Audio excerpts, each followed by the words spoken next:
coming around. We're towards the back side of the property, and you can see that I just walked through the linden forest, and there's the mansion. In 1911, the estate was sold to the state. The estate was sold to the state, and they wanted to install, okay, this is a long title, you ready? The Civil Buildings Department of Ministry of Public Education. That's along the civil, I don't think I can even say that fast. The Civil Buildings Department of Ministry of Public Education. All right, that didn't happen. So all the occupants in the building left, except for Rodin. He refused, just outright refused. And he worked to purchase the plot and all the buildings. Just step up here so you guys can see, get a view. Now normally there's water in this, but because it's still winter, they drained it. Let me step up here for you.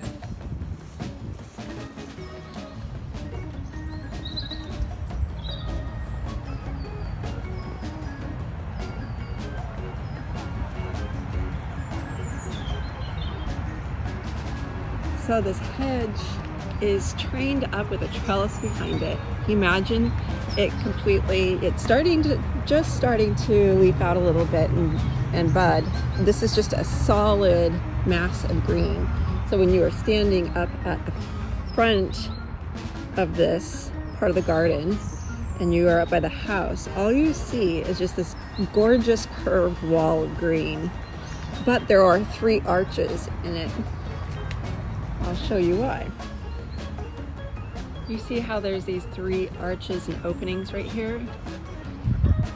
They're to mirror the arches of those windows. The trellis is intended to reflect the design and the proportions of those 3 bay windows. I just think that's really kind of a neat idea, that the arches of an architectural aspect of the building is reflected in the design of the garden. And that's really smart. Makes me think, like, how could I do that in my gardens at some point? I don't know. But I think that's the point, right?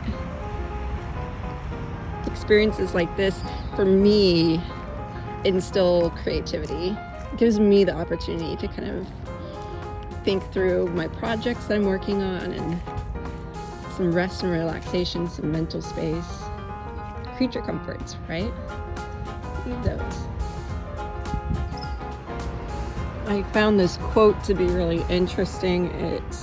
It's Rodin. He was writing a letter, and he said, "I give to the state all of my plaster, marble, bronze, stone, and my drawings, as well as the collection of antiques that I have been happy to bring together for the learning and education of artists and workers. And I ask the state to keep all of these collections in the Hotel Biron, which will be the Rodin Museum, reserving me to reside there all my life." Now, up here on the left, when things are normal, sans virus, another thing that I love about this place is there's actually a really great cafe. There's outdoor seating during the spring and summer when it's nice out, indoor seating when it's inclement.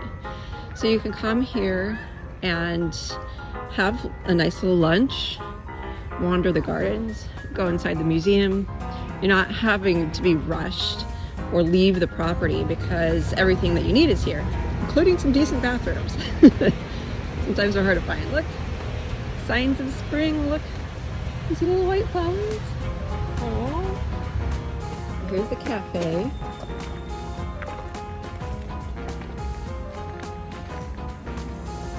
Just a nice little restaurant. They have salads and soups and sandwiches. Nothing too fancy. A little overpriced, honestly. But it's what you get. You know, you're at a tourist location in a museum. But I would suggest that if you're going to come here, you could just grab a baguette sandwich from the bakery before you come over. You can eat out here in the gardens. It's not a problem. So you come up these stairs next to the restroom. And he's right over here.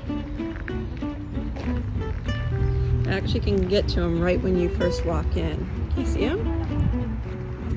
Here he is. He was at the top of the Gates of Hell wall. Remember that?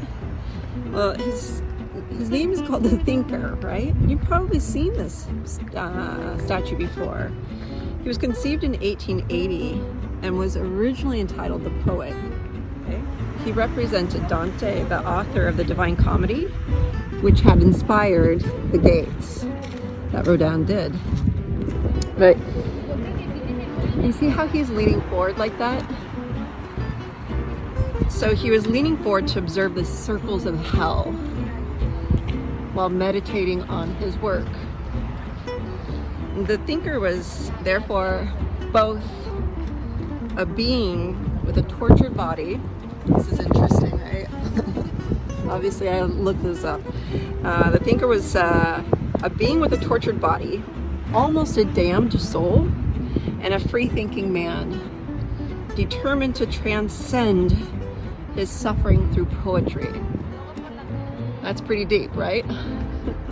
So what happened was, at first the sculpture was on the Gates of Hell, right? Which is right over there. And what they did was they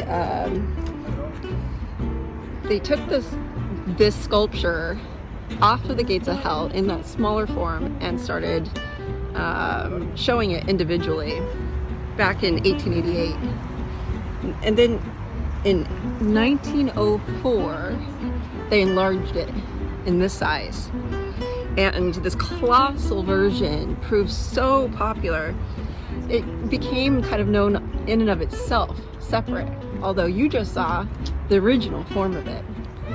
What happened was that when it became popular, this image of a man lost in thought but whose powerful body suggests a great capacity for action just became its own thing. So it's one of the most celebrated sculptures ever known. And there you have it, sitting right there by the entrance in the shadows of the mansion.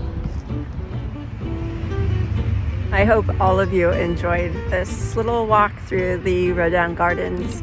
It absolutely is a spectacular place to spend a portion of your day. I highly recommend it. It's my creature comfort, right? I like to be in, comfortable clothes and, a little bit of nature, but art, culture, the whole works. So what else makes a creature comfort day for me? Good food. So I'm gonna take you next to a little spot that is known for their chocolate mousse. And then hopefully I'll get around to a few other places to share with you, okay? Thank you so much.